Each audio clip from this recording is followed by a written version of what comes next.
माँ कामाख्या को तंत्र से नहीं जोड़ा जाता। माँ कामाख्या के अंदर संपूर्ण तंत्र समाया हुआ और 7 पातालों के राजा हाटकेश्वर महादेव हो। वो 84 शिवलिंगों का भेद अगर आपको पता लग जाएगा तो आपको पता लग जाएगा कि महाकाल की साधना से मृत्युंजय महाकाल के लिए बोला जाता है अकाल मृत्यु परिरक्षणार्थम वंदे महाकाल महासुरेशम। भस्म आरती क्या होती है और क्यों होती है? अगर आपको परोपकार और त्याग देखना है तो भगवान शंकर का त्याग देखिए। जौ चढ़ाएंगे तो राहु अच्छा होगा, काले उड़द साबुत चढ़ाएंगे तो शनि अच्छा होगा। पितर हमारा भला चाहते हैं, ये अलग चीज है। क्या हम अपना भला चाहते हैं? ये जो अंगूठे का पहला भाग है, यहाँ तक का जो भाग है, बस इसी आकार का शिवलिंग रख सकते हैं, इससे बड़ा शिवलिंग नहीं रख सकते। जब हम अलग अलग देवियों की साधनाएं करते हैं, अनुष्ठान करते हैं, तो कुछ डार्क एंटिटीज भी मिलती है। इतने जिसमें 4-5 किताबें या 4-5 समोसे आ सकते हैं, उसने पूरे मंदिर के बाहर परिसर में कम से कम 200, 250, 300 समोसे बांट दिए। कामाख्या के पास एक क्षेत्र है 60 किलोमीटर दूर, जिसको बोलते हैं मयोंग गांव। कुछ लोग बोलते हैं शास्त्रों में ये लिखा है, वो लिखा है। आपने कौन से शास्त्र पढ़े? कौन सा रुद्राक्ष कब धारण करना चाहिए, कैसे धारण करना चाहिए? बिना विधि के रुद्राक्ष धारण कर लें और एक से ज्यादा धारण कर लें, वो मेहंदीपुर बालाजी नहीं जा पा रहा, तो क्या कर सकते हैं? आप सिंदूरी हनुमान के मंदिर में चले जाइए। दूसरा है शिव महिमा स्तोत्र, तीसरा है लिंगाष्टकम, चौथा माना गया है भगवान शंकर का रुद्राष्टकम।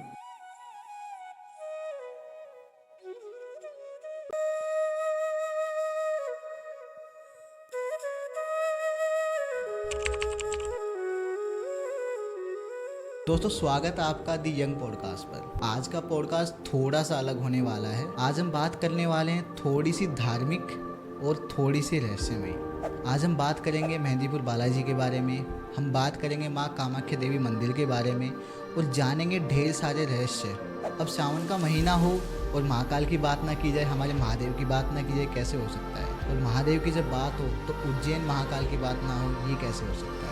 दोस्तों आज हम मिलने वाले हैं आचार्य केशव दत्त शर्मा से, जो कि माँ बगलामुखी और माँ कामाख्या देवी के उपासक एवं साधक भी हैं। इस पॉडकास्ट में हम ढेर सारी बातें करेंगे और जानेंगे ढेर सारे रहस्य जो शायद आपको और मुझे नहीं पता है या फिर हमसे छिपाए गए हैं। आज हम बात करने वाले तंत्र के बारे में, पितृपक्ष के बारे में और कैसे हम महादेव को खुश कर सकते हैं सावन के महीने में। आज हम बात करेंगे तंत्र के 3 गढ़ के बारे में, जो कि हैं उज्जैन महाकाल, माँ कामाख्या देवी और साथ ही साथ मेहंदीपुर बालाजी। सो दोस्तों बिना देरी के स्टार्ट करते हैं podcast. Sit back, relax, grab a cup of T and let's get started. जय श्री महाकाल केशव जी। जय श्री महाकाल, जय माई की जी। कैसे हैं आप? मैं ठीक हूँ, आप बताइए आप कैसे हैं? मैं भी बहुत अच्छा हूँ। केशव जी आपका बहुत बहुत धन्यवाद दोबारा से हमारे पॉडकास्ट पर आने के लिए। केशव जी एक बात मैं बताना चाहूँगा अपनी ऑडियंस को कि आप ऑलरेडी एक पॉडकास्ट कर चुके हैं जिसका काफ़ी अच्छा रिस्पॉन्स भी आया है और लोग चाहते थे और हम भी चाहते थे कि आप दोबारा से हमारे चैनल पर आएँ। लेकिन जब भी हम आपसे बात करते थे, रेगुलर बेसिस पे हमारी बातें होती रहती थी, जब भी हम बात करते थे आप ज़्यादातर कामाख्या मंदिर में ही साधना कर रहे हो, कभी कभी कुछ मतलब वहीं पर ही रहते थे आप। तो अभी श्रावण मास चल रहा है, तो इसी बारे में मैंने सोचा कि आपसे आप थोड़ा टाइम निकालो हमारे लिए, थोड़ा समय निकालो अपने बिजी शेड्यूल में से और हम लोगों के लिए ना कुछ ऐसा कंटेंट ला पाएँ, ऐसी चीज़ें हम लोगों को बता पाएँ जिनसे ना उनका भला हो, जिनसे उनको कुछ सीखने को मिले और सभी लोग ना स्पिरिचुअलिटी की तरफ बढ़ें। ऐसा मैं चाहता हूँ पर्सनली अपने चैनल के थ्रू। केशव जी अभी श्रावण मास चल रहा है तो मैं इसी के बारे में थोड़ा सा बात करना चाहूँगा, हमारे महाकाल के बारे में और श्रावण मास के बारे में। देखिए ऐसा है, श्रावण मास चल रहा है। देवशयनी एकादशी से भगवान विष्णु जो शेषशाही परम विष्णु हैं, जो सृष्टि का संचालन करते हैं, वो योग निद्रा में चले जाते हैं। तो इस समय ये 30 से 45 दिन का जो समय होता है, ये भगवान विष्णु जो सृष्टि चलाते हैं वो दायित्व भी भगवान शंकर के पास आ जाता है। तो मृत्युंजय महाकाल जो हैं वो सृष्टि का संहार भी करते हैं और सृष्टि को चलायमान भी रखते हैं श्रावण मास में, ऐसा बोला जा सकता है देवशयनी एकादशी के बाद। तो श्रावण मास क्या है? देखिए श्रावण मास जो है आपके जितने भी कर्म हैं, पाप कर्म हैं या प्रारब्ध जनित कर्म हैं, आपके दोष हैं आपके, उन सभी दोषों का, चाहे वो इस वर्ष के दोष हों, पिछले जन्म के दोष हों, प्रारब्ध से आए हुए दोष हों, इन सब दोषों का निपटारा करके आप श्रावण मास में भगवान शंकर, मृत्युंजय महाकाल आदि योगी की साधना, पूजा, जप, होम, पाठ, हवन, अभिषेक करके आप नित्य नई साधनाएं, सिद्धियां प्राप्त कर सकते हैं, उनकी कृपा आशीर्वाद प्राप्त कर सकते हैं। ठीक है, तो श्रावण मास में सात्विक रहने का, परम पुनीत पावन रहने का, नित्य स्नान, ब्रह्मचर्य मुहूर्त में भगवान शंकर के चिन्ह, शिवलिंग की साधना का, उपासना का और अभिषेक का विधान है। जी। केशव जी, मैं एक बात आपसे जानना चाहूँगा। हम जब भी भगवान शिव की पूजा करते हैं ना, तो उनमें सबसे मेन होता है, सबसे ज़्यादा सिग्निफिकेंट होता है शिवलिंग। तो हम शिवलिंग की पूजा क्यों करते हैं और कैसे वो भगवान शिव से रिलेटेड है? देखिए शिवलिंग, यहाँ पे शिवलिंग का मतलब लिंग नहीं है, यहाँ पे शिवलिंग का मतलब है चिन्ह। भगवान जी। शंकर का एक प्रतीक है, वो प्रकृति और पुरुष का प्रतीक है। उसमें समस्त देवता विद्यमान है, उसमें ब्रह्मा है, विष्णु है, भगवान शंकर आदि योग पशुपतिनाथ हैं और माता पार्वती नंदी के साथ उसमें विराजमान है। ठीक है। तो जब आप शिवलिंग की आराधना, स्तुति, अभिषेक करते हैं तो शिवलिंग के अलग अलग तरह के अभिषेक होते हैं। और शिवलिंग पूजा से क्या होता है, आपका संबंध, देखिए हमारी बॉडी में क्या 7 चक्र हैं। मूलाधार चक्र से लेकर सहस्त्रार्थ चक्र तक है। सहस्त्रार्थ को हम शून्य चक्र बोलते हैं। तो मूलाधार से साधनाएं या शक्तियां शुरू होती हैं। अब मूलाधार चक्र आप देखेंगे तो रेड कलर का दिखाई देगा, ऐरावत उसका चिन्ह है, उसके देवता ब्रह्मा है और उसमें कमल पुष्प की आकृति है, और दूसरा डाकनी शाकनी उसकी देवियां हैं, उसकी शक्तियां हैं, पराशक्तियां हैं। तो मूलाधार चक्र से साधनाएं शुरू होकर या सिद्धियां शुरू होकर, मंत्र जब शुरू होकर सहस्त्रार्थ तक जाता है। तो आपका जब मंत्र सहस्त्रार्थ तक पहुंचने लगता है तो शिवलिंग की साधना से क्या होता है कि आपका ब्रह्मांड, कॉस्मिक एनर्जी या यूनिवर्स से कनेक्शन बनता है। जब आप शिवलिंग पे जलाभिषेक करते हैं तो शिवलिंग की साधना से समस्त कर्म जनित जो आपके कर्म या दुष्कर्म हैं उनका निवारण होता है। उनके निवारण के साथ साथ आपके सत्कर्मों में वृद्धि होती है, पुण्य अर्जित होता है, भगवान शंकर, महादेव, भोलेनाथ की, मृत्युंजय महाकाल की कृपा मिलती है, और शनि, राहु, केतु जितने भी पाप ग्रह हैं जनित पीड़ाओं का शमन हो जाता है। जी। अभी आपने जैसे बताया कि शिवलिंग की पूजा करने से या फिर जलाभिषेक करने से हमें एक एनर्जी मिलती है। लेकिन मैं आपसे थोड़ा जानना चाहूँगा कि श्रावण मास में हम भगवान शिव की पूजा कर रहे हैं और भगवान शिव को ना जोड़ा जाता है भूतों से भी। उनके भगवान बताए गए हैं भूत, जितने भी भूतगण हैं सबके। तो मैं आपसे थोड़ा जानना चाहूँगा कि हमारे आसपास ना, हमारे इंडिया में, हमारे भारत में काफ़ी ऐसे मंदिर हैं या फिर काफ़ी ऐसे जगह हैं जिनको बताया गया है कि वहाँ पर अगर हम जाते हैं तो हमारे जो प्रॉब्लम्स होती हैं, खासकर जो भूतों से रिलेटेड या फिर नेगेटिव एनर्जी से रिलेटेड, वो सॉल्व हो जाती हैं। देखिए सबसे पहले तो आपको जानना पड़ेगा एक सामान्य मंदिर जी। और महामंदिर में क्या फ़र्क है, महाशमशान मंदिर में क्या फ़र्क है। सामान्य मंदिर आप भी स्थापित कर सकते हैं, जनमानस स्थापित कर सकता है, लेकिन जो मंदिर महाशमशान पे बने हुए हैं, जैसे उज्जैन महाकाल, दक्षिणेश्वर काली, तारापीठ कोलकाता, और छिन्नमस्तिका का मंदिर है रजरप्पा झारखंड। तारापीठ कोलकाता में ना होकर बंगाल में पड़ता है, वीरभूमि जिले में पड़ता है। ठीक है। इसके अलावा कामाख्या भी महाशमशान कहा गया है, महाअति शमशान कहा गया है। तो यहाँ मृत्युंजय महाकाल की हम बात करें तो वो भस्मीभूत हैं। उज्जैन में जो उज्जैन नगरी जो है, अवंतिकापुरी जिसको बोलते हैं, उज्जैनी परिक्षेत्र बोलते हैं, वहाँ पे 84 शिवलिंग है। 80 शिवलिंग जो हैं, 80 महादेव जिसको बोलते हैं, वो सिटी में है, और 4 दिशा, उत्तर, पूर्व, पश्चिम, दक्षिण, इनमें 4 शिवलिंग हैं। वो 84 शिवलिंगों का भेद अगर आपको पता लग जाएगा तो आपको पता लग जाएगा कि महाकाल की साधना से या फिर ज्योतिर्लिंगों की साधना से, उपासना, अभिषेक से या शिवलिंग की उपासना से क्या होता है। देखिए आपको पहले ये सिद्धांत समझिए, शास्त्र समझिए, शिव महापुराण के हिसाब से शास्त्र समझिए। ये जो आप सृष्टि देखते हैं, पृथ्वी लोक, जिसको हम मृत्यु लोक या पाप लोक भी बोलते हैं, इसके ऊपर देवताओं का स्थान है, आकाश या स्वर्ग। उसके ऊपर भी 7 स्वर्ग या 7 आकाश बताए गए हैं। उसके ऊपर भी? हाँ, और वहाँ के राजा ताड़केश्वर महादेव बताए गए हैं। इसी तरह से मृत्यु लोक हो गया। जब आप नीचे पाताल में जाते हैं तो यहाँ भी 7 पाताल बताए गए हैं, और 7 पातालों के राजा हाटकेश्वर महादेव हो गए। और ये जो मृत्यु लोक है, यहाँ पर किसी के पास चींटी से लेकर हाथी, स्त्री से लेकर पुरुष, यक्ष, नाग, गंधर्व, किन्नर, किसी के पास भी, यक्षों के पास तो फिर भी अधिकार है प्राणजीवनी शक्ति का, लेकिन यहाँ पर इस पृथ्वी लोक पे, इस धरा पे, इस पाप लोक पे जो पैदा होगा वो नश्वर है जी। एक दिन उसका नाश हो जाएगा, अर्थात उसकी उम्र बढ़ती है, अर्थात काल का महत्व है, टाइम का महत्व है, समय का महत्व है। और काल को अपना याचक और और क्या बोलते हैं, काल को अपना सेवक किसने बनाया हुआ है? मृत्युंजय महाकाल ने। तो इसलिए कालों के काल बोलते हैं मृत्युंजय महादेव। जैसे मृत्युंजय महाकाल के लिए बोला जाता है, अकाल मृत्यु परिरक्षणार्थम वंदे महाकाल महासुरेशम। तो इसका मतलब ये है, महाकाल जो मंदिर है वो अपने आप में, महाकाल जो वहाँ बैठे हुए हैं, वो इस सृष्टि के, इस पृथ्वी लोक के राजा हैं वहाँ पर।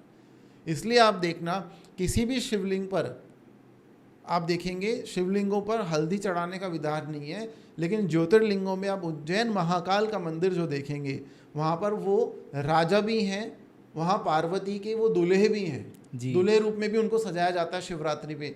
तो वहाँ उनको हल्दी का अभिषेक शिवरात्रि के आसपास किया जाता है, वैसे भी हल्दी का अभिषेक किया जाता है।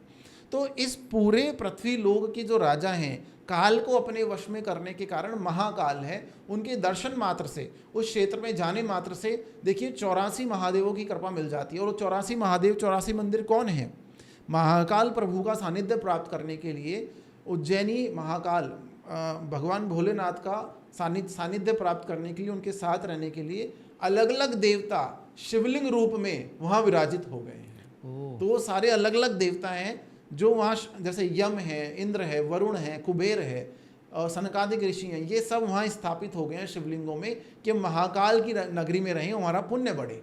तो जब देवता वहाँ आके वास कर रहे हैं शिवलिंग के रूप में, तो एकमात्र दर्शन से ही आपका समाधान हो जाता है। यानी कि वहाँ पर जैसे आपने बताया समस्त देवता खुद महाकाल जी वहाँ पर हैं, तो वहाँ पर अगर हम चले गए तो सबके दर्शन एक साथ होंगे, सबकी कृपा एक साथ हमें मिलेगी। तो मुझे नहीं लगता है कोई ऐसी प्रॉब्लम होगी जो हमें और उसका सॉल्यूशन ना मिले। एक और बात मैं आपसे जानना चाहूँगा, जितना मैंने सुना है उज्जैन महाकाल के बारे में, वहाँ पर ना एक आरती होती है जिसको भस्म आरती कहा जाता है। तो मैं आपसे थोड़ा जानना चाहूँगा कि भस्म आरती क्या होती है और क्यों होती है? देखिए, ज्योतिर्लिंग जो होते हैं या शक्तिपीठ, माई के शक्तिपीठ होते हैं, वहाँ पे 4 से 6 आरतियों का विधान होता है जी। उज्जैन महाकाल मंदिर में 3:30 बजे पट मॉर्निंग में ब्रह्म मुहूर्त में खुल जाता है, 6 बजे तक भस्म आरती होती है। भस्म आरती में आप भी शामिल हो सकते हैं। उसके बाद 7 बजे दध्योदक आरती होती है, जिसमें दही से अभिषेक किया जाता है, चावल से और दूध से अभिषेक किया जाता है। उसके बाद 10 बजे भोग आरती, भोग लगता है भगवान महाकाल को, फिर भी आरती होती है। 5 बजे फिर उनका बाकी जो सामग्री को हटाकर, जलाभिषेक जो उनका चलता रहता है, जल वो हटाकर फिर उनका सूखा श्रृंगार किया जाता है, तब आरती होती है। 7 बजे भोजन परोसा जाता है, तब आरती होती है। और 10:30 बजे के आसपास शयन आरती होती है। तो उसमें भस्म आरती का बहुत महत्व है। क्यों महत्व है, आप इसको सुनिए। सबसे पहले सतयुग, ये महाकाल मंदिर बहुत प्राचीन मंदिर है। सतयुग में राक्षस और देवता सब मिलके महाकाल की पूजा करते थे। जैसे आपने सुना होगा, मार्कंडे की उम्र कम थी, काल से मार्कंडे को मृत्युंजय महादेव ने बचाया। उसके बाद त्रेता युग में राम आए, श्री राम ने इनकी उपासना और दर्शन किए। द्वापर युग में फिर श्री कृष्ण भगवान आए, और द्वापर युग में श्री कृष्ण भगवान वहाँ उज्जैन क्यों गए? क्योंकि वहाँ उन्होंने विद्या प्राप्त की। उनके गुरु सांदीपनी का आश्रम है वहाँ पे, महर्षि सांदीपनी आश्रम। तो वहाँ महाकाल की पूजा, उपासना, दर्शन भगवान श्री कृष्ण ने किए। तो ये बहुत पुराना प्राचीन मंदिर है। सन 2081 विक्रम संवत, उस समय 2000 वर्ष पूर्व से भी ज़्यादा पुराना मंदिर है। तो महाकाल में भस्म क्यों चढ़ाई जाती है? सबसे पहले तो आप ये सुनिए, जब पार्वती सती हुई जी, जब पार्वती शव में तब्दील हो गई, सती हो गई दक्ष यज्ञ में, तो उनके अंग जो है अलग अलग अंग जगह जगह गिरे और वहाँ शक्तिपीठ बन गए। तो जो माता सती की जो भस्म थी, उस भस्म को भगवान शंकर ने अपने ऊपर अंगीकार किया। सबसे पहले एकाकार हुए भगवान शंकर और माँ सती। और उसके बाद भगवान शंकर ने कालांतर में ये विचार किया, जो मेरे भक्त हैं, मेरे शिवगण हैं, जो मेरे दास हैं, जो मेरा सानिध्य और मोक्ष प्राप्त करना चाहते हैं, जब उनका मरण आता है, मोक्ष आता है, मृत्यु आती है, तो मैं उनकी भस्म को अपने ऊपर लेपन करूँगा, ताकि उन्हें शिवलोक में या मेरे ऊपर, क्योंकि मेरी साधना भक्ति करते हैं, तो मेरे ऊपर स्थान मिल सके, उनको वो जन्म जन्मांतर के लिए तर जाएं। तो तब से ही क्या है, भस्म आरती का विधान है। तो जो शिवगण थे, शिव भक्त थे, उनकी मोक्ष प्राप्ति या मृत्यु के बाद उनकी भस्म को मृत्युंजय महाकाल पर भस्म आरती में चढ़ाया जाता था। लेकिन सन 2081 या 2000 वर्ष पूर्व राजा विक्रमादित्य जो उज्जैन के सम्राट हुए, उन्होंने इसका विधान थोड़ा परिवर्तित कर दिया। समय बदला, सतयुग गया, द्वापर त्रेता युग गया, कलयुग आ गया। कलयुग में इंसान की प्रवृत्ति भी तो बदल गई ना, वो दूषित हो गया, वो शुद्ध नहीं रहा। तो अब मनुष्य की भस्म विक्रमादित्य ने मना किया कि नहीं चढ़ाई जाएगी, वो पवित्र पुण्य नहीं रहा। तो अब तब से लेकर अब तक गाय के जो कंडे होते हैं, गाय के जूपले होते हैं, औषधियाँ होती हैं, उनसे हवन कुंड में भस्म तैयार की जाती है, और वो भस्म, औषधीय भस्म महाकाल को चढ़ाई जाती है। महाकाल पर लगी हुई भस्म अगर आप लाते हैं और उससे आप अपना तिलक करते हैं, तो भूत प्रेत पिशाच, डाकनी शाकनी ब्रह्म राक्षस, कीलक चौकी, जिन्न जिन्नात खब्बीस, सबका निपटारा हो जाता है। सर्वतंत्र स्वतंत्र हैं, ये आगम निगम प्रणेता हैं, इनको तंत्र राज महातंत्र पारिणा बोला गया तंत्र राज तंत्रम में। तो भगवान शंकर के पास सारी सिद्धियाँ, अस्त्र सिद्धि नवनिधि तो बहुत छोटी हो जाती हैं उनके सामने। सबसे उच्च कोटि का श्रृंगार उनका होता है पूरे वर्ष में, अलग अलग तरह के श्रृंगार होते हैं, कभी वो गणेश बनते हैं, कभी कृष्ण बनते हैं, कभी काली बनते हैं। वहाँ पर अलग अलग अभिषेक होते हैं, मक्खन से अभिषेक होता है, भांग से अभिषेक होता है, शर्करा से अभिषेक होता है, दूध दही से अभिषेक होता है। भगवान शंकर मोहिनी विद्या में भी पारीण है, संजीवनी विद्या में भी पारीण है। तंत्र डामर तंत्र हो, भूत प्रेत पिशाच तंत्र हो, दक्षिण मार्ग तंत्र हो, वाम मार्ग तंत्र हो, कोलाचारी साधना हो, सभी के प्रणेता ज्ञाता अनंत विभूषित श्री भगवान शंकर मृत्युंजय महादेव हैं। तो उनकी साधना से आपको सर्व सिद्धियाँ प्राप्त हो जाती हैं। आप भी भस्म आरती में जा सकते हैं और कृपा पात्र बन सकते हैं। जी, आप जब भस्म की बात कर रहे हो तो मेरे दिमाग में एक ही चीज़ पिक्चराइज हो रही है।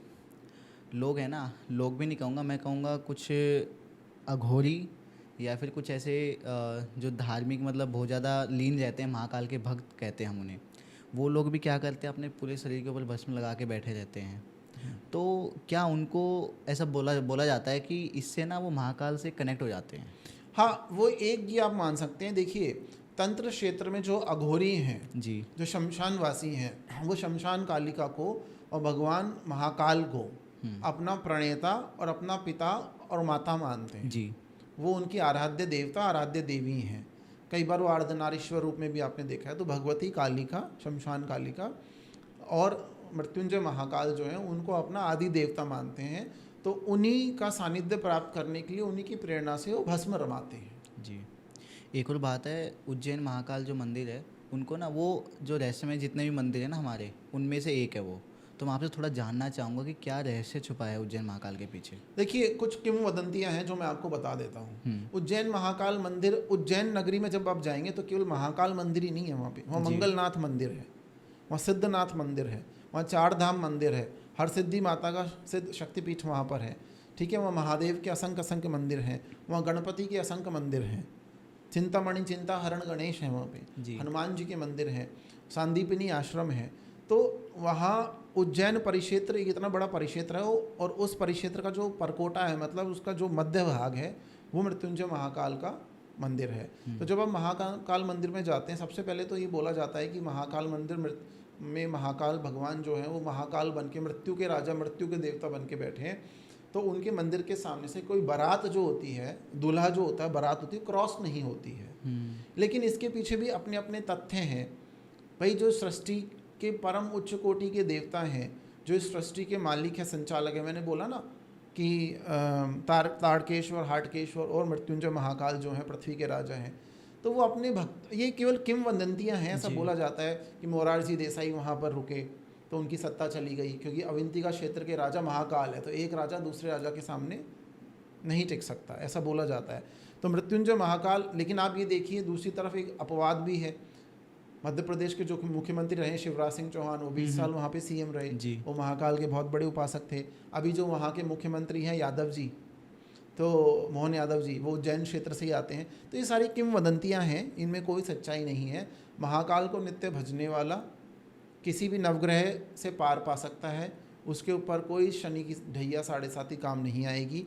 जिसको महाकाल का आशीर्वाद प्राप्त है उसका काल कुछ नहीं बिगाड़ सकता।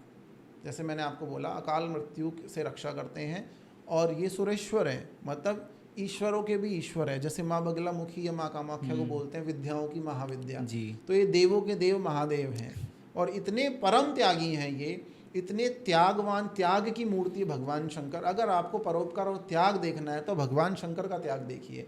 इनसे जब इंद्र इनके पास गया तो उन्होंने ऐरावत और कामधेनु इंद्र को दे दी। ब्रह्मा जी इनके पास गए तो उन्होंने वेदों का दान दे दिया। विष्णु जी इनके पास गए देवासुर संग्राम में तो सुदर्शन चक्र दे दिया। और लक्ष्मी जैसी अतुल्य देवी का आशीर्वाद प्राप्त हुआ उन्हें। कुबेर इनके पास गए तो लंका का राजा पहले कुबेर ही था जी, ठीक है। उनके भाई ने, मतलब रावण ने बाद में उनसे लंका छीनी और धन का मंत्री, महामंत्री बना दिया। स्वर्णाकर्षण भैरव इनके पास गए तो उन्हें मणिमंडप लोक का सेनापति बना दिया, जहाँ माँ बगलामुखी अपनी परिचारिकाओं के साथ वास करती है। तो जो भी इनके पास गया, राक्षसों को इन्होंने एक पूजा में 3, 5, 6 वरदान दिए हैं। तो ये राक्षसों में भी उतने ही पूजनीय हैं और देवताओं में भी इतने पूजनीय हैं।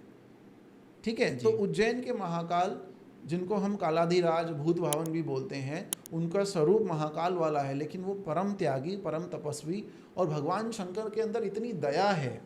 बोला जाता है, शास्त्र में लिखा है, शिव से कुछ मत मांगिए, शिव से शिव को मांगिए जी। शिव से शिव को मांगेंगे तो वहाँ पर शुभता आएगी, और जहाँ पे शुभता है वहीं देवी का वास है। मतलब शिव को मांगने से शक्ति आती है, और शक्ति को की साधना करने से शिव प्रसन्न रहते हैं। तो ये गूढ़ शास्त्र है, गूढ़ विधान है उज्जैन महाकाल मंदिर का। तो वहाँ आप जाएं तो पूर्ण शुद्ध शाकाहारी होकर जाएं, और शाकाहार का अगर आप पालन करेंगे तो मृत्युंजय महादेव अत्यधिक प्रसन्न हो जाते हैं। उनका जो पंचामृत होता है उसको भी आपको प्रदान किया जाता है, प्रसाद भी आपको दिया जाता है। आप वहाँ से जो भस्मीभूत जो भभूत है वो भी ला सकते हैं। तो इन सब चीज़ों से मनुष्य मात्र की भक्ति बढ़ती है, तंत्र क्षेत्र में उसकी साधना बढ़ती है। और गृहस्थ व्यक्ति भी जो है, जो गृहस्थ में है, जो नौकरी पेशा है, नित्य, आपने देखा होगा बहुत लोग महाकाल के दर्शन के लिए जाते हैं, केवल दर्शन मात्र से उनका कल्याण हो जाता है, उनके रुके हुए बिजनेस चल जाते हैं। लेकिन फिर भी, और शादियां हो जाती हैं, रुके हुए बिजनेस चल जाते हैं, संतान प्राप्ति हो जाती है, ठीक है, प्रमोशन नहीं है, प्रमोशन हो जाता है, अकाल मृत्यु टल जाती है, मरीज वहाँ जाता है, स्वस्थ होके आ जाता है। और फिर भी सावन के महीने में अगर आप, बहुत भीड़ रहती है महाकाल मंदिर में, अगर आप नहीं जा पाए हैं और आप जाना चाहते हैं, आप सोच रहे हैं कि श्रावण के मंदिर में मैं क्या करूं कि महाकाल, मृत्युंजय महादेव, भगवान भोलेनाथ प्रसन्न हो जाएं, तो अपने आसपास के मंदिर में भी उनको भी महाकाल मान के आप जल से अभिषेक कर सकते हैं। अगर आप धन समृद्धि चाहते हैं, ऐश्वर्य चाहते हैं, बिजनेस चाहते हैं, आप चाहते हैं कि अष्ट सिद्धि नवनिधि मेरे पास रहे, तो पंचामृत से अभिषेक करें आप। अगर आप चाहते हैं मैं स्वस्थ रहूं, तो गिलोय की बेल लेके आएँ, उस पानी को, उस गिलोय की बेल का रस निकालें, गंगा जल में डालें और उससे अभिषेक करें आप। चावल से अभिषेक, टूटे नहीं होने चाहिए चावल, अक्षत जो होते हैं पूरे चावल होने चाहिए। अक्षत मतलब जो खंडित ना हो जी, उससे अभिषेक करेंगे तो आपका चंद्रमा बलवान होगा, शादी के योग बनेंगे। जौ चढ़ाएंगे तो राहु अच्छा होगा, काले उड़द साबुत चढ़ाएंगे तो शनि अच्छा होगा जी। अनार का रस चढ़ाएंगे तो लक्ष्मी प्रसन्न होगी, उपलब्ध नहीं है तो गन्ने के रस से अभिषेक करेंगे तो आपकी जो आजीविका है, जो पैसा है, 10 गुना बढ़ जाएगा। ठीक है, तो अलग अलग तरह के अभिषेक हैं। शत्रु परेशान कर रहे हैं तो सरसों के तेल से, कड़वे तेल से अभिषेक होता है।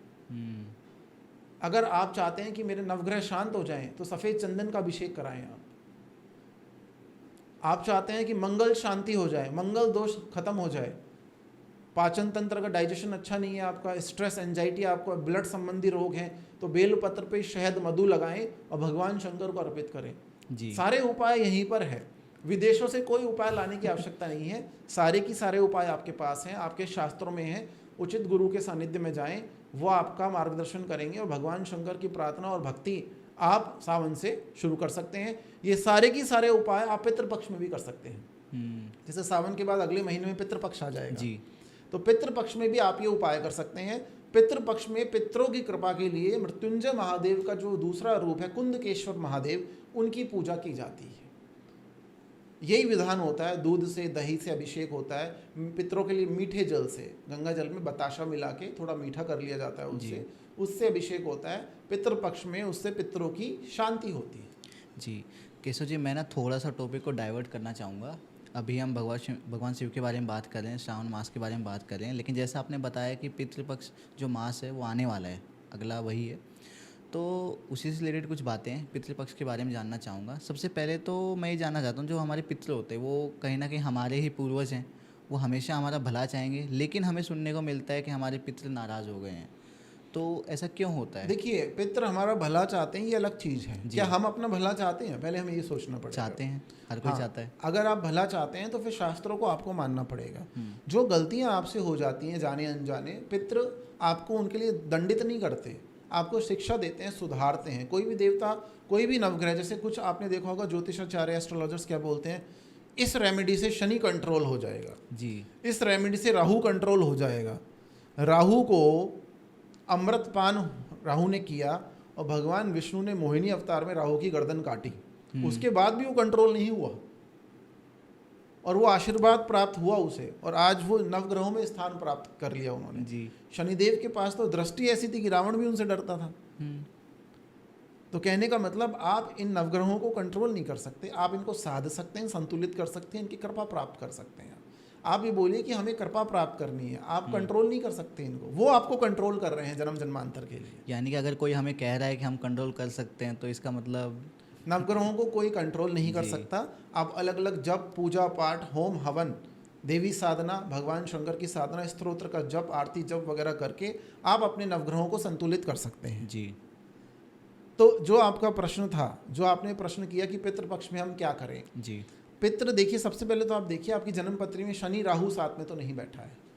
अगर शनि राहु साथ में बैठा है या शनि की दृष्टि राहु पर है या राहु की दृष्टि शनि पर है, वो भी पितृदोष ही माना जाता है। जी तो पितृदोष अगर है या किसी न किसी तरह से काल सर्प दोष है कि राहु और केतु के बीच में सर्पाकार सारे ग्रह आ जाते हैं, तो काल सर्प दोष भी होता है, पितृदोष भी माना जाता है।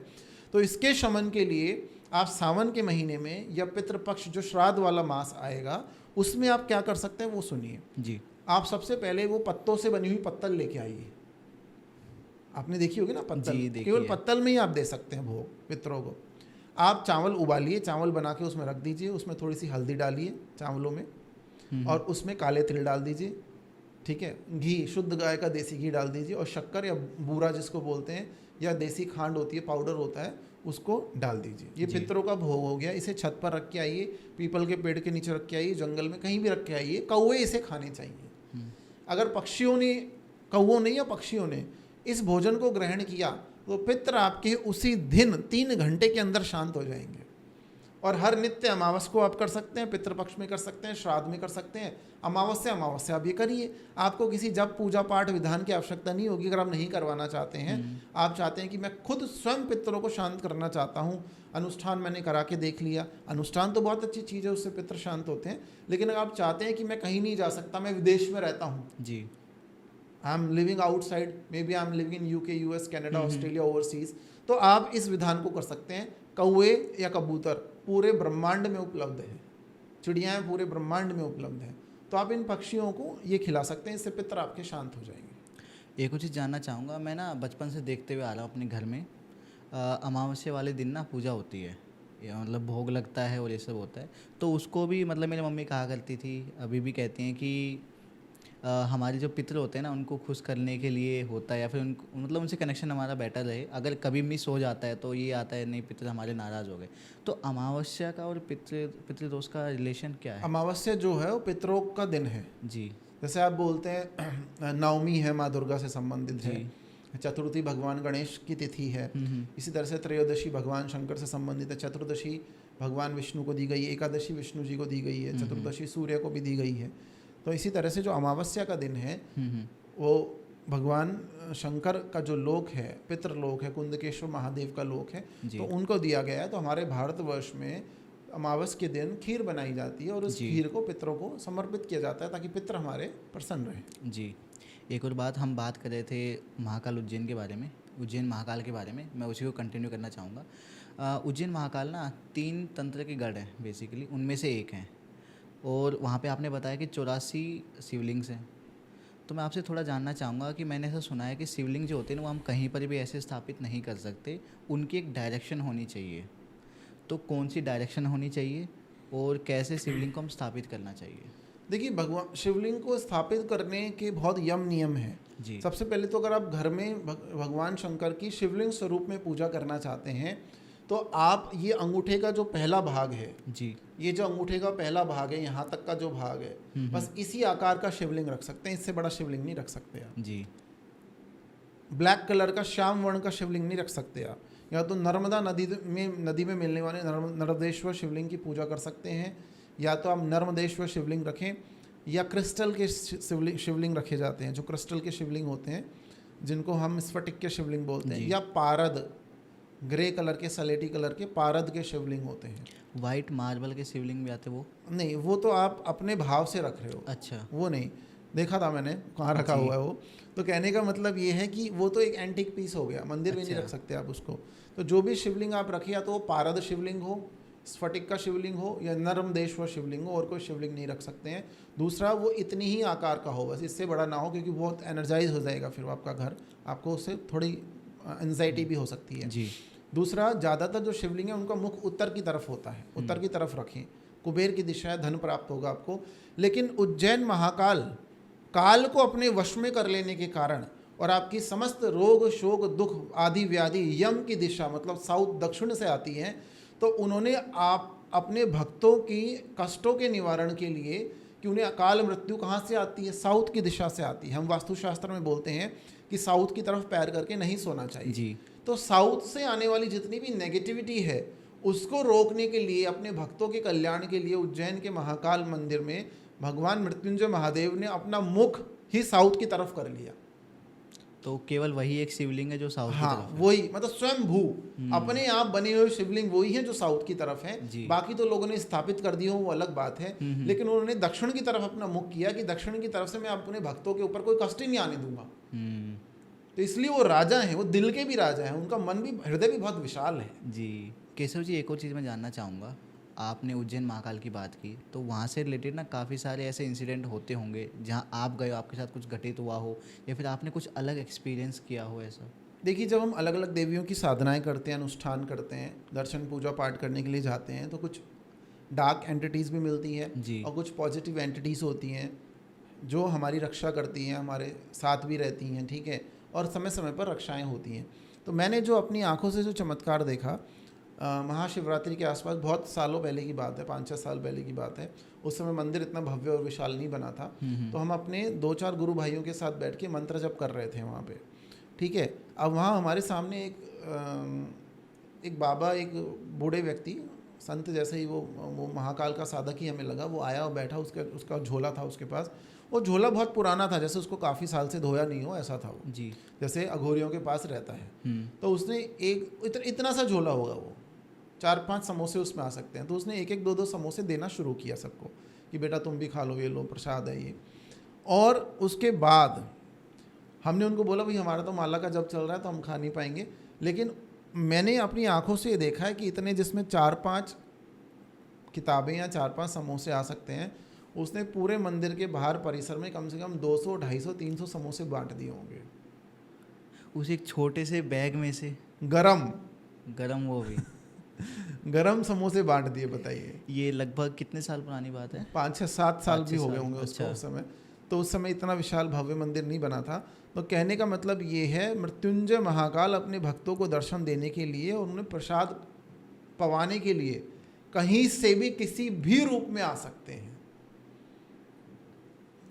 ठीक है। और दूसरा, उसके बाद वो व्यक्ति, मैं इतनी बार गया, वो बाबा जो था अघोरी, मुझे आज तक वहाँ दिखाई आज तक नहीं दिखा। कुछ लोग बोलते हैं उनकी मृत्यु हो गई, जो कालों के महाकाल है उनकी मृत्यु कहाँ से होगी? वो तो मृत्यु से, इस जरा से परे हैं, मृत्यु से शरीर से परे हैं, आदि योगी हैं, भूत भावन है। तो ऐसे ऐसे चमत्कार होते हैं जो शब्दों में बताए नहीं जा सकते। और वो जो समोसा मुझे प्राप्त हुआ, वो प्रसाद, मुझे लगता है वो महाकाल का ही प्रसाद था, उसके माई का प्रसाद, महाकाल का प्रसाद था, शिव शक्ति का। उसके बाद हमारी बहुत तरक्की हुई। जब हमने वो समोसा खाया, उसके 45 दिन में हमारी बहुत तरक्की हुई। तो जो महाकाल मंदिर में बड़ी से बड़ी अर्जी लेके जाता है, किसी भी रूप में उसे दर्शन हो सकते हैं और 45 दिन के अंदर उसकी कामना की पूर्ति हो जाती है। मतलब 45 डेज के अंदर जो भी आपकी कामना पूरी होगी, लेकिन कामना सही होनी चाहिए। कामना का मतलब ही सही है जी, कि अगर आप दुर्भावना करके आप बोलते हैं मेरे शत्रुओं से मेरी रक्षा करें, वो ठीक है, वो ठीक है। आप अगर षटकर्मों के लिए जा रहे हैं तो वो अलग विषय है, वो सब पूरा नहीं होता। आपको जो कष्ट हैं, जो दुख हैं, वो आपके दूर हो जाते हैं। जी। एक और चीज़ है ना, लोग ना ब्लैक मैजिक का सहारा बहुत लेते हैं, और मैं आपसे अब थोड़ी सी बात करना चाहूँगा माँ कामाख्या देवी के बारे में। और जैसा कि मैंने शुरुआत में बताया भी कि आप एक साधक भी हैं माँ कामाख्या देवी के, तो वहाँ के बारे में थोड़ा जानना चाहूँगा। वो भी 3 जो तंत्र गढ़ हैं उनमें से एक है। तो सबसे पहले जानना चाहूँगा, माँ कामाख्या देवी जो हैं उनको क्यों जोड़ा जाता है तंत्र से? देखिए, माँ कामाख्या को तंत्र से नहीं जोड़ा जाता। माँ कामाख्या के अंदर संपूर्ण तंत्र समाया हुआ है। जी। माँ कामाख्या तंत्र से नहीं आई है, तंत्र माँ कामाख्या के अंदर से आया है, ठीक है। तो पराशक्ति का एक ऐसा रूप है, अगर आप इस सृष्टि में योग और भोग दोनों चाहते हैं, भगवती का, माँ कामाख्या का स्वरूप आप देखेंगे, लिखा हुआ है कामाख्या काम संपूर्ण जी, अर्थात कामनाओं की पूर्ति के लिए भगवती कामाख्या की साधना की जाती है। कुछ लोग वामाचारी साधना करते हैं, अर्थात अघोर पंथ की साधना करते हैं, जिसमें पंचमकार का सेवन करते हैं, बलि होती है मंदिर में, ठीक है, वो अलग चीज़ है। कुछ लोग सात्विक उपासना साधना करते हैं त्रिपुर महासुंदरी रूप में। माँ भगवती कामाख्या षोडशी या त्रिपुर महासुंदरी के रूप में वहाँ योनि पीठ पे बैठी हुई है। वहाँ जब भगवती सती हुई तो वहाँ योनि भाग गिरा, तो वह योनि पीठ कहलाई है जी। योनि पीठ है वो। तो वहाँ पर अम्बुवाची मेले में, जब अम्बुवाची मेला 3 से 4 दिन का लगता है, उसमें भगवती रजस्वला होती है और नदी का पानी लाल कलर का रक्त वर्ण का हो जाता है। ये विधान है वहाँ पे। तो कहने का मतलब ये है, कामाख्या का स्वरूप जब आप देखेंगे भगवती का, तो एक हाथ में उन्होंने सुरा पात्र, अर्थात पात्र मतलब कटोरा, मदिरा का कटोरा, सुरा मतलब कारण, अमृत का कटोरा लिया हुआ है जो भोग का प्रतीक है। दूसरे हाथ में भगवती दूसरे हाथ में कामदेव और रति को विपरीत मुद्रा में लेकर योग में बैठी हैं। तो भोग और योग अगर आपको चाहिए तो त्रिपुर महासुंदरी अर्थात कामाख्या की साधना उपासना आपको करनी चाहिए। उचित गुरु से दीक्षा प्राप्त करके माँ भगवती के दर्शन आदि विधान अर्चन होम जप हवन करके आप भगवती की कृपा प्राप्त कर सकते हैं। कामाख्या के पास एक क्षेत्र है 60 किलोमीटर दूर, जिसको बोलते हैं मयोंग गाँव जी, आपने सुना भी होगा। जी, तो वो सुना है। तंत्र का बहुत बड़ा गढ़ है। वहाँ पे भैरवी साधक स्त्री, मतलब स्त्री तांत्रिक बहुत रहती हैं। तो वहाँ वो एक ऐसा क्षेत्र है, जब मुगलों ने वहाँ पे आक्रमण किया तो उस क्षेत्र में वही एक ऐसा गांव था जिसको मुगल हड़प नहीं पाए, कब्जा नहीं कर पाए, क्योंकि वहाँ की स्त्री तांत्रिक साधक भगवती की, कामाख्या की जिन पे कृपा हो, उनका इतना विशाल, इतना गहरा, इतना जबरदस्त तंत्र था उनके पास कि उन्होंने तांत्रिक सिद्धि से गांव के चारों तरफ दीवार बना दी। तो मुगल सेना अंदर ही नहीं आ पाई और वापस लौट गई। तो जैसे आप वैष्णो देवी जाते हैं आपको सात्विकता नजर आती है, आप कामाख्या जाएंगे तो आपको एक, ये बोलते हैं भक्ति का एक अलग ही नशा नजर आएगा। माँ कामाख्या के क्षेत्र में जाकर आपको इतनी सुरक्षा, इतना आनंद और इतनी मातृत्व, ममता इतनी महसूस होगी। ये तो कालांतर में दिग्भ्रमित किया जाता है लोगों को कि तंत्र अच्छा नहीं है। तंत्र का मतलब क्या है? तंत्र इज ए सिस्टम जी। जैसे हमारे शरीर में श्वसन तंत्र है, पाचन तंत्र है, तंत्रिका तंत्र है, नर्वस सिस्टम है। तो दिस इज अ सिस्टम। इसके सिस्टम के, इस तंत्र के कई विधान हैं। कोई दक्षिण मार्ग की सात्विक साधना करता है, कोई कोलाचारी साधना करता है, कोई तामसिक साधना करता है। सारे ही मार्ग माँ भगवती के चरणों में खुलते हैं। सारे ही मार्ग भगवती का आश्रय पाने के लिए, उनकी कृपा पाने के लिए होते हैं जी। कोई सिद्धि पाना चाहते हैं, हम उसको सिद्धि नहीं बोलते, हम बोलते हैं कृपा। सिद्धि तो देवी की दासियाँ हैं। आप दासियों की सेवा करेंगे, माई के चरणों की सेवा करेंगे। तो भगवती की कृपा प्राप्त करने के लिए, यश, ऐश्वर्य, मान सम्मान, धन, भोगों की प्राप्ति के लिए भगवती इतने भोग आपको दे देती है। फिर आपको योग चाहिए। जब सब कुछ आपको मिल गया, फुलफिलमेंट हो गया, उसके बाद को आपको एनलाइटमेंट चाहिए। तो माँ कामाख्या की साधना इसीलिए की जाती है। एक और बात मैं जानना चाहूँगा आपसे, लोग हैं ना, जैसे हमें वैष्णो देवी जाना है, लोग चले जाएंगे, सोचेंगे चलो जाना है चले जाएंगे, और किसी धाम में जाना है लोग चले जाएंगे। लेकिन जैसे कामाख्या देवी मंदिर है, वहाँ पे जाने में लोग थोड़ा सा सोचते हैं, हेजिटेट करते हैं, लोगों को डर लगता है कि शायद कहीं कोई चीज़ हमारे साथ आ ना जाए। नहीं, जब आप शक्ति पीठों में जाते हैं, सिद्ध पीठों में, चाहे बगलामुखी मंदिर है, माँ कामाख्या मंदिर है, तारापीठ है, काली घाट है, तो जब आप वहाँ जाएंगे तब आपको एक बात का एहसास होगा कि हम अभी तक नहीं आए, हमने अपना जीवन व्यर्थ कर दिया। हमने अपने जीवन के 15-20 साल वेस्ट कर दिए। वहाँ कौन जाएगा जो हर जगह से आ चुका है फिर भी उसके कष्टों का निवारण नहीं हुआ? वो कामाख्या में जाएगा जी। तो अगर आप पहले ही डॉक्टर के पास चले जाएंगे तो फिर आपको प्रिकॉशन लेने की ज़रूरत ही नहीं पड़ेगी। ये तो है। जैसे आपने देखा होगा बच्चों को बचपन में वैक्सीन लगा दिया जाता है इम्यूनिटी के लिए। तो पहले ही आप माई की इम्यूनिटी ले लो, माई से पहले ही आशीर्वाद ले लो। जब आप मंदिर परिसर में जाएंगे तो वहाँ पे सात्विक पूजाएं होती हैं। एक अलग क्षेत्र है जहाँ बलि विधान होता है, और वो भगवती को, माँ कामाख्या को नृत्य प्रिया, सुरा प्रिया और पशुमांस प्रिया बोला गया है शास्त्रों में। कुछ लोग बोलते हैं शास्त्रों में ये लिखा है, वो लिखा है। आपने कौन से शास्त्र पढ़े? आपने वैष्णव शास्त्र पढ़े, रामायण पढ़ी, हमने महाभारत पढ़ी, ठीक है। क्या आपने तंत्र के शास्त्र पढ़े हैं? नहीं। रुद्रयामल तंत्र, भूडामर तंत्र, तंत्र राजतंत्रम, मंत्र महोदनी, क्या आपने ये सब शास्त्र पढ़ेंगे तो आपको पता लगेगा कि त्रिपुर महासुंदरी की साधना राजसी साधना है। इसलिए अभी तक अगर आप कामाख्या मंदिर, बगलामुखी मंदिर, महाकाल मंदिर नहीं गए तो तुरंत चले जाइए।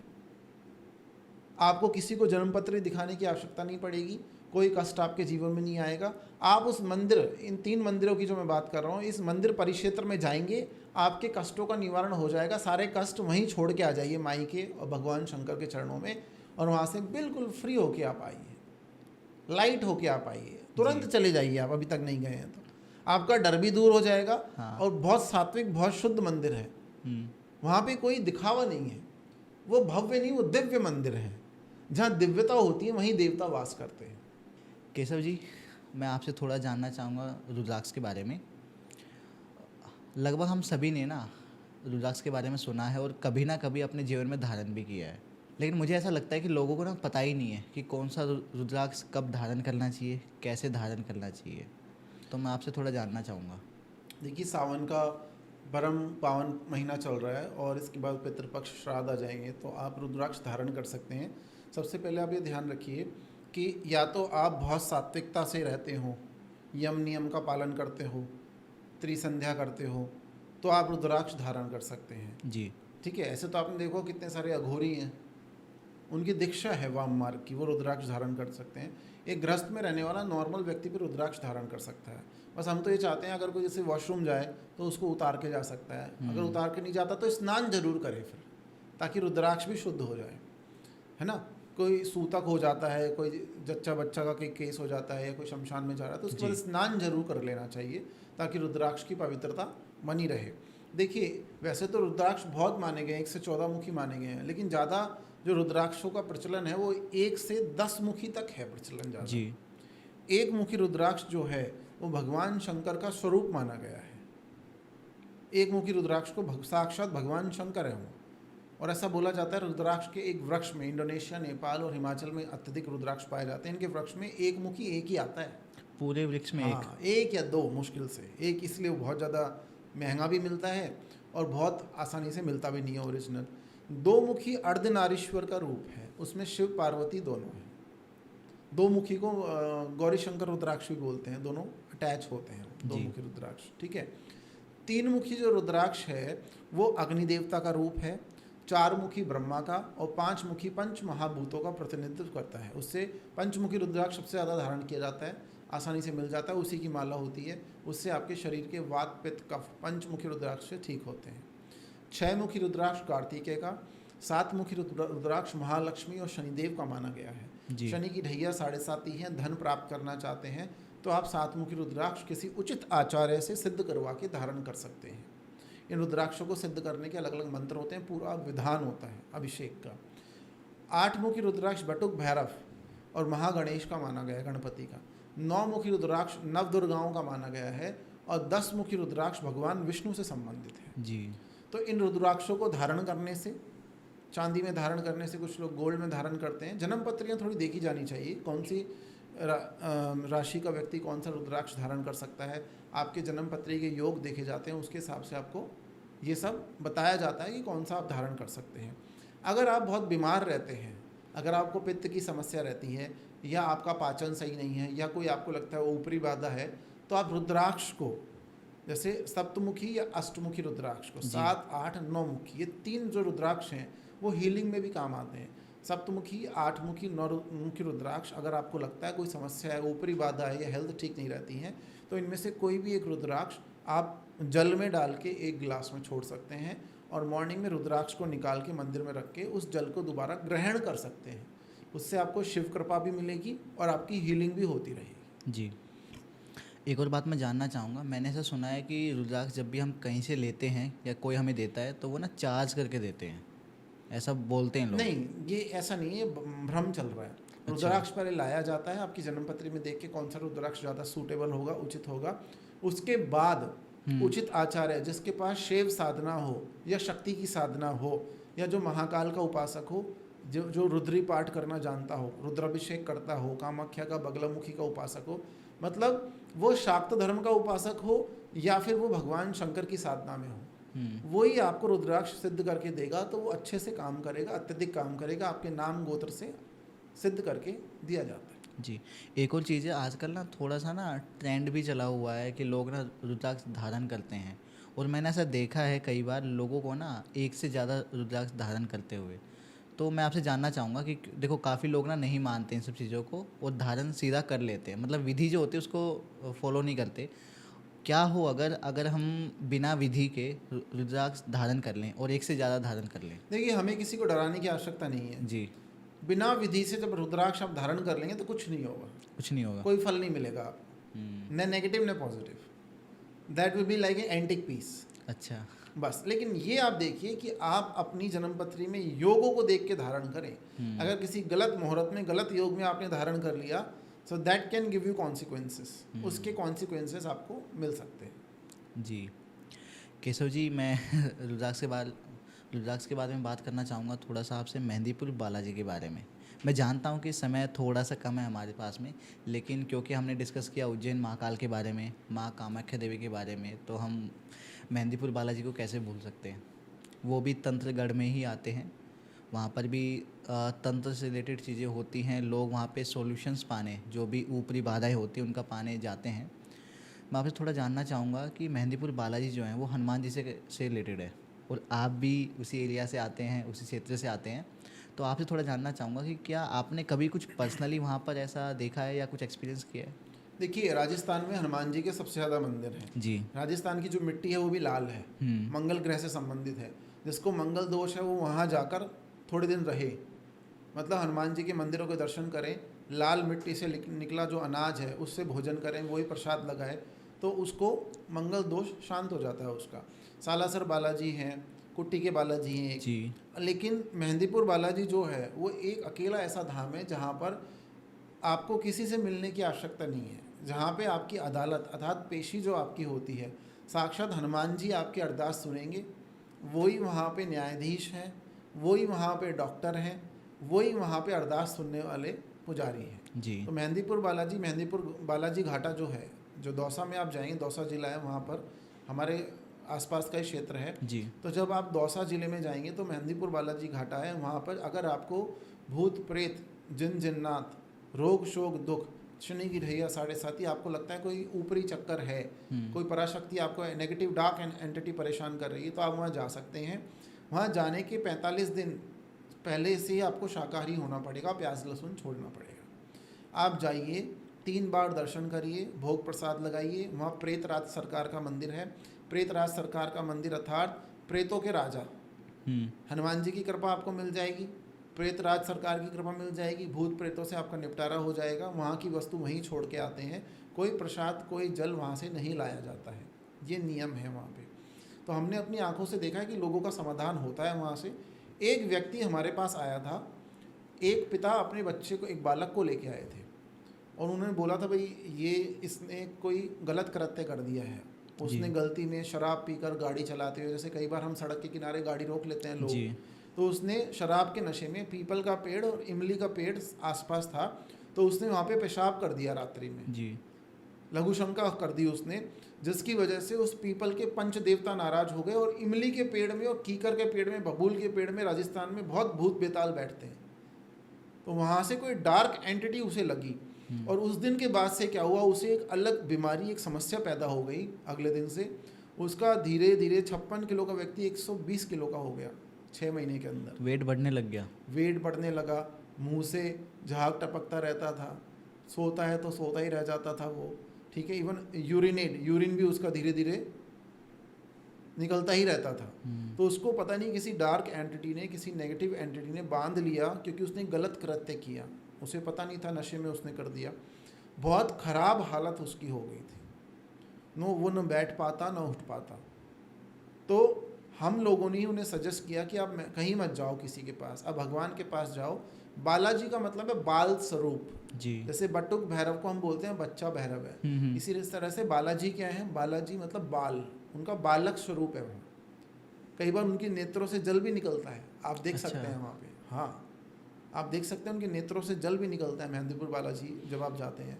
तो वहाँ जाएंगे आप तो प्रवेश कर जाएंगे, लेकिन नेगेटिव एंटिटी उस मंदिर में प्रवेश नहीं कर सकती। वो बोलने लगेगी, चिल्लाने लगेगी, उनको मार पड़ने लगेगी, वो अलग हो जाएगी। 3 पेशियाँ 3 बार जाने में आपका समाधान हो जाएगा, आप बिल्कुल स्वस्थ दुरुस्त तंदुरुस्त हो जाएंगे। अच्छा केशव जी, जैसे मेहंदीपुर बालाजी है, अब किसी इंसान को ना, किसी पर्सन को कोई प्रॉब्लम हो गई है, लेकिन वो कहीं बाहर है, विदेश में है, वो मेहंदीपुर बालाजी नहीं जा पा रहा या फिर किसी भी धाम में नहीं जा पा रहा, तो क्या कर सकता है, क्या विधि पास? देखिए, सबसे पहले तो मैं आपको एक बात बताता हूँ, आप सिंदूरी हनुमान के मंदिर में चले जाइए जी। शिवाजी के जो गुरु थे समर्थ गुरु रामदास, उन्होंने एक स्तोत्र बनाया था, मारुति स्तोत्र। पहले मराठी में बनाया था, अब संस्कृत में भी उपलब्ध है, आप नेट से निकाल सकते हो, इंटरनेट से। आप किसी भी सिंदूरी हनुमान मंदिर में जाइए जहाँ हनुमान जी को चोला चढ़ता हो, पंडित या आचार्य से बोल के, भगत या महंत से बोल के चोला चढ़वाइए और वहाँ पे बैठ के 11 बार मारुति स्तोत्र का पाठ करें जी। मारुति स्तोत्र का पाठ करने से आकर्षण बढ़ेगा, रोग शोक दुखों का नाश होगा। किसी ने आपके ऊपर कोई क्रिया कराई है, षटकर्म कराया है, जादू कराया है, तंत्र कराया है, उसका नाश हो जाएगा। ग्लास अपने सामने रखिए, ग्लास जी। चांदी का या स्टील का, पीतल का नहीं, चांदी स्टील के ग्लास में पानी भर लीजिए और 11 पाठ आपको करने हैं। हर पाठ के बाद उस ग्लास में फूंक लगानी है। 11 पाठ होने के बाद, फूंक लगाने के बाद ग्लास को लेकर हनुमान जी की परिक्रमा करें और उस पानी को ग्रहण कर लीजिए। अगर आप ऐसा करते हैं हर शनिवार या मंगलवार 3 बार आप कर लो, आपकी सारी समस्याओं का समाधान हो जाता है। तो मतलब वो उसी चीज़ के बराबर है कि हम मेहंदीपुर बालाजी चले गए। हाँ जी। केशव जी, एक और बात मैं जानना चाहूँगा कि हमें कैसे पता लग सकता है कि हम पोजेस्ड हैं या फिर कोई ऊपरी बाधा है, और जब पता लग जाए तो उसका उपाय हम अपने लेवल पे क्या कर सकते हैं? देखिए, अगर आप पॉजेस्ड हैं या एंटिटी आपके ऊपर हावी है या कोई डार्क एंटिटी आपको मिल गई है, लग गई है आपके पीछे, आप ने कुछ खा लिया ऐसा या फिर किसी ने कुछ प्रयोग कर दिया, वो कैसे पहचानेंगे आप? उसका कैसे निराकरण कैसे करेंगे? सबसे पहले तो मैं आपको एक बात बताता हूँ, आपको नाइट अंधेरे में रहना पसंद आएगा जी। आपको उजाला नहीं पसंद होगा, भीड़ नहीं पसंद होगी आपको उजाला बिल्कुल नहीं पसंद होगा, भीड़ नहीं पसंद होगी। आपको मीठा खाना ज़्यादा पसंद होगा, आप ज़रूरत से ज़्यादा खाएंगे। आपको सुबह स्नान करना नहीं पसंद आएगा, आप नाइट में शावर लेके सोना पसंद करेंगे। एक अलग सी गंध या दुर्गंध आप में से आएगी। तो ये काफ़ी सारी चीज़ें हैं। दूसरा, आपको हल्का फीवर हो सकता है, हेडेक हो सकता है इनिशियली, या पेट खराब हो सकता है। ये सिम्टम नॉर्मल भी हो सकते हैं, लेकिन जनरली यही सिम्टम होते हैं। जी। आपको गुस्सा बहुत ज़्यादा आएगा या आप बहुत चुप रहने लग जाएंगे, अपने में ही खो जाएंगे। तो इससे आपकी गति और मति, मतलब जब नेगेटिव एंटिटी हमारे ऊपर हावी होती है तो हमारी गति, डेली रूटीन, और मति मतलब दिमाग, ये दोनों रुक जाते हैं। तो गति और मति को ठीक करना है तो एक रेमेडी मैं आपको बता दूं जिससे नेगेटिव एंटिटी आपके ऊपर हावी नहीं होगी। देखिए, एक स्नान मैं आपको बताता हूँ जो शास्त्रों में लिखा हुआ है, औषधीय स्नान है जी। उसमें आप क्या कर सकते हैं, आपने एक पाउडर बना लीजिए, आपकी किचन में ही सब अवेलेबल है। काली मिर्च का पाउडर, लौंग का पाउडर, ठीक है, तेज पत्ता जो होता है, बे लीफ जिसको बोलते हैं, उसका पाउडर, इलायची का पाउडर, और उसके साथ साथ जायफल का पाउडर, और एक आपको उसमें डालना है काली हल्दी। जंगली हल्दी होती है, वो आपको स्टोर्स पे मिल जाएंगी, काले कलर की होती है। इनका पाउडर बना के बॉक्स में रख लो, ठीक है, और उस बॉक्स के पाउडर को आप एक दिन पूनम की रात में बाहर रखो। जब पूर्णिमा होती है उस दिन उसको एक प्लेट में डाल के अपने छत पे कहीं रख के आओ, अगले दिन उठा लाओ मॉर्निंग में, तो वो चार्ज हो जाएगा। वो जो पाउडर है उसको आप बकेट में डाल के डेली उससे शावर लो, डेली स्नान करो, आपकी ऑरा प्रोटेक्ट हो जाएगी, सील ऑफ सिक्योरिटी लग जाएगी आपके ऊपर। कोई नेगेटिव डार्क एनर्जी होगी वो निकल जाएगी, आगे से कोई प्रयोग नहीं कर पाएगा। ये औषधीय स्नान सबसे बेस्ट है, इससे बेस्ट कोई रेमेडी नहीं है। जी। और केशव जी, मुझे नहीं लगता कि जो आपने उपाय बताया, जो विधि बताई है, वो इतनी हार्ड है कि लोग कर नहीं पाएंगे। ऐसा कोई कुछ है भी नहाना नहीं चाहता तो अलग बात वो है। एक अलग बात है। अच्छा केशव जी, इसके अलावा कोई और भी उपाय है या कोई मंत्र हो जिसका हम यूज़ कर सकें? देखिए, ऐसा शास्त्र में, शिव पुराण में भी बोला गया है, ऐसा बोला गया है, शास्त्र में बताया गया है कि भगवान शंकर के ऐसे 5 स्तोत्र हैं। अगर उन स्तोत्र को आप जप लेते हैं, कंठस्थ कर लेते हैं सावन के महीने में या फिर आने वाले पितृपक्ष के महीने में, उनसे आप भगवान शंकर का अर्चन करते हैं, अभिषेक करते हैं, उनका पाठ करते हैं, अगर वो कंठस्थ आपको हो जाते हैं तो भगवान शंकर की 100% पूरी की पूरी कृपा आपको मिलना शुरू हो जाती है। आपके काम बनना शुरू हो जाते हैं सारे, आप प्रोटेक्टेड हो जाते हैं, कोई ग्रह आपका कुछ नहीं कर सकता। पहला है रावण कृत शिव तांडव स्तोत्र, दूसरा है शिव महिमा स्तोत्र, तीसरा है लिंगाष्टकम, चौथा माना गया है भगवान शंकर का रुद्राष्टकम, और पांचवा है द्वादश ज्योतिर्लिंगम स्तोत्र, 12 ज्योतिर्लिंगों का जो स्तोत्र है। इन 5 में से एक भी आपको कंठस्थ हो गया और नित्य भगवान शंकर की पूजा आप कर रहे हैं सावन के महीने में पितृपक्ष में इस स्तोत्र से, इन स्तोत्रों से, तो आप यकीन मानिए आपको किसी और उपाय की आवश्यकता ही नहीं है। आपका जीवन, आप शतायु 100 वर्ष के आप होंगे, अकाल मृत्यु आपकी नहीं हो सकती जहाँ महाकाल होते हैं। ठीक है, आपको संपूर्ण कृपा मिलेगी, योग मिलेगा, भोग मिलेगा, अष्ट सिद्धि नवनिधि मिलेगी, और आपका यश पूरे ब्रह्मांड में फैलने लग जाएगा। तो ये सबसे अच्छा उपाय है, ये हमारी रेमेडी अंत में, आप इसी को करें। जी केशव जी एक और चीज़, क्या हम जो स्रोत आपने बताया उनको सुन सकते हैं? सुनने मात्र से भी कुछ ब्लेसिंग्स मिलती है? नहीं, देखो ऐसा ही है, जैसे आपने एक पेड़ से सेब तोड़ के खाया और दूसरा आपने इमेजिन किया कि मैं खा रहा हूँ, तो उस सेब को या तो देखते रहो आप या उसको खा ही लो। जी ठीक है, तो गोली कड़वी है मीठी है वो तो तब पता लगेगा जब आप उसको ग्रहण करेंगे। तो जपने से ज़्यादा फायदा है पाठ करने से, और अगर आप पाठ नहीं कर सकते तो किसी उचित विद्वान ब्राह्मण से आप पाठ कराएं, जी तो आपको उसका लाभ होगा। केशव जी, जब भी आपसे बात होती है ना तो कुछ ना कुछ नया निकल के आता है, और कुछ ऐसा निकल के आता है जिसके बारे में हमें लगता है कि हमें बहुत कुछ पता है, लेकिन हमें कुछ भी नहीं पता होता। मैं पॉडकास्ट के एंड में ना लोगों से कहना चाहूँगा, लोगों से जानना चाहूँगा, इस पॉडकास्ट का जो भी फीडबैक है उनका वो कमेंट सेक्शन में बता सकते हैं। और सबसे ज़्यादा इम्पोर्टेंटली ये जानना चाहूँगा मैं लोगों से कि अगले पॉडकास्ट में वो क्या चाहते हैं आपसे सुनना। उनके जो भी सवाल हैं वो हमारे कमेंट सेक्शन में शेयर कर सकते हैं। और जैसे कि आपने बताया कि अगले पॉडकास्ट में हम माँ मसानी के बारे में डिस्कस कर सकते हैं, और भी बहुत कुछ है जो क्वेश्चंस मेरे पास हैं मैं आपसे जानना चाहता हूँ, उन सबको हम लेके चलेंगे। ऑडियंस के क्वेश्चंस होंगे उनको भी हम लेके चलेंगे। केशव जी, बहुत बहुत धन्यवाद आपका दी यंग पॉडकास्ट के सेट पर दोबारा आने के लिए, एक ज़बरदस्त कन्वर्सेशन करने के लिए। मैं चाहूँगा कि बहुत जल्द हमारा एक और पॉडकास्ट हो। जी नमस्कार, जय माई। जी, जय माई की केशव जी। नमस्कार।